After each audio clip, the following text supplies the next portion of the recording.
There are some weird strats in BTD6 and we're going to cover them today, moving from quirky to outright bizarre. First is the Master Bomber. An alternative to the Grandmaster Ninja strategy, this one revolves around global damage. All you need to do is buff a Master Bomber with 20 Shinobis and you can watch him do the rest. I mean, the sheer speed at which he throws his sticky bombs out at is insane, and the Shinobis will handle all the super ceramics with their knockback. If you want to take this to the next level, you can make a Call to Arms village, or give some Shinobis Jerry Fire's potion for extra damage, but on longer maps like this one, that won't be needed at all. One fun thing that I like to do is get caltrops on as many Shinobis as possible, as they make for a pseudo perma factory. Up next, we have the Papina and Moby Eliminator combo. This one works surprisingly well, especially when paired with Striker Jones. You can do whatever you want in the early game, but in the 40s and 50s, I like to pair our artillery battery with an overdrive, as it'll pop all the mobs while the mortar handles the ceramics. From here, you can save all the way up to the Papina and then get some support like a 420 sniper. This is about the time where the overdrive isn't enough anymore, so you'll want to pick up a mob eliminator for those tough blimps. After that, get some mob presses and glue for support and watch the balloons melt. What I like to do is spam the eliminator's ability and save the Papinas for tough rounds, and if you're ever in a pickle, just use Striker Jones level 10 ability to instantly refresh abilities and use the Papina's stun again. For our third strat, we have the Sub Commander and Ballistic missiles. This one's nice because you can start off with 2 subs and work towards Brickle right away.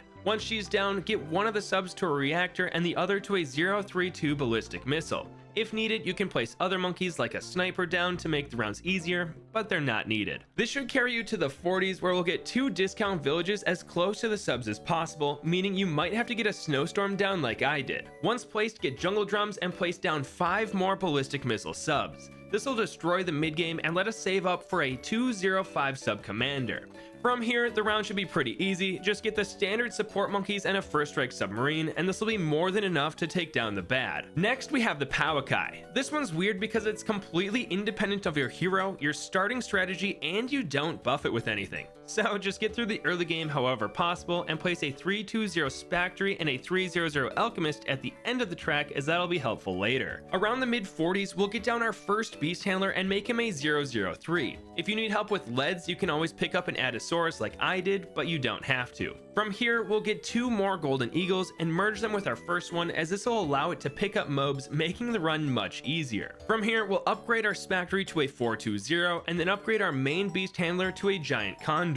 We want to get this guy to a Powakai, meaning we'll need to merge 3 other giant condors with him. You should be able to get this around round 80, and on round 85, you should be able to pick up this tier 5 upgrade and coast until round 100. Now you'll have about 60 grand to mess around with, but the easiest thing to do is to get a mob eliminator to pop the bad. Onto a weirder strat, we have Perma Brew destroyers. The recent change to Grape Shot has made destroyers work worse with stronger stim, but a bit better with Perma Brew. We'll start off however necessary, but on water heavy maps, I usually go with a sub and a dart monkey. Then just work on getting Brickle, a discount village, a Berserker Brew Alchemist, and a destroyer before round 40.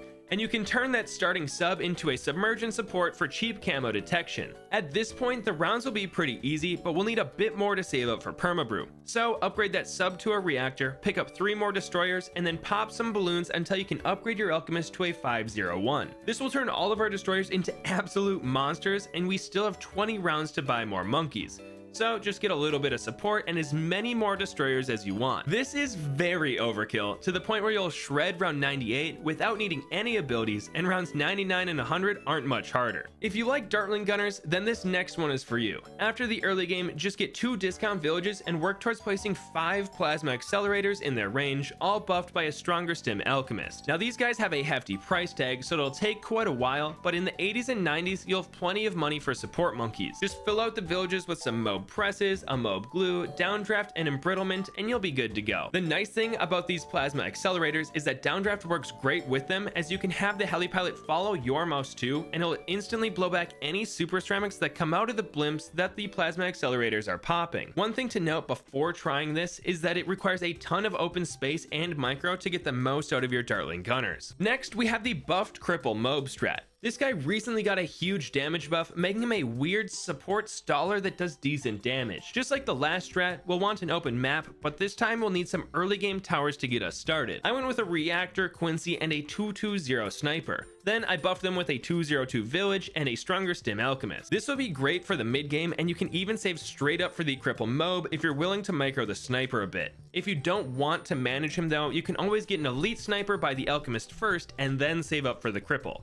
Anyway, after the Cripple Mobe, buff it with an overclock and watch this thing do work. I left him on strong most of the time, but switched it to first if ceramics ever got too far. To buff this guy even more, you can get an elite sniper, but if you're on an easy map like this one, you can just move on to the final stage of picking up a super ceramic specialist. My favorite two options are a glaive lord or prince of darkness, but I'm sure you could get away with other monkeys too. Anyway, this buffed Cripple Mobe will do tons of damage to any blimps headed your way, and once the bad comes, the debuff it applies makes the bad melt once he hits the rest of your defenses. It's kind of funny that the best aspect of our main damage dealer is the damage amplifier he applies to the affected balloons. Next, we have two total transformation strategies that are pretty unique to say the least. Normally, total transformation takes advantage of Populous Druids or Shinobi Ninjas as their special buffs persist through the transformation. This is one of the best strats in the game, especially if you pair it with Geraldo and his rejuvenation potions, but there are other special monkey buffs we can use. The first of which are ice monkeys, who receive a 50% attack speed buff when the absolute zero uses its ability. So all you need to do is transform 5 ice monkeys right after freezing the screen with the absolute zero. Not only do we have oodles of damage, but we also freeze the balloons inside the transformed monkey's range. And once they turn back to normal, they'll stall the balloons for you, letting all the abilities come off cooldown. As for the other fun monkey buff, it's with the Grand Saboteur. When his ability is active, all Shinobi Ninjas get extra range and mob damage. So you can use the classic Shinobi buff for the transform monkeys, but take it a step farther by picking up a Grand Saboteur. The only thing is that your money is better spent on a call to arms if you're strictly going for performance, but a Grand Sabo is definitely more fun. And for the final strat, we have the XXL Trap, a farming tower that can be the center point of your chimp strategy. Though he won't make any extra money, he'll gobble up any balloons smaller than a bat. The nice thing is that the Double Gun Engineer is a great early game tower, so you can pair him with just about anything and then upgrade him to a 0-1-4, targeting his traps in places where the track overlaps. Next, we'll get a couple towers that'll let us save up money and can help us with super ceramics later on. And some great choices for this are a 0-2-4 Dartling Gunner and a Spiked Balls Spectre. This will let us save all the way up for the big trap upgrade, making our engineer a 0-1-5.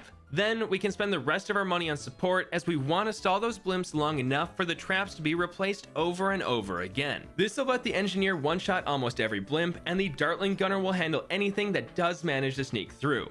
And to wrap this thing up, we'll need a bit of help for round 100, so pick up a first strike and the bad will be a thing of the past.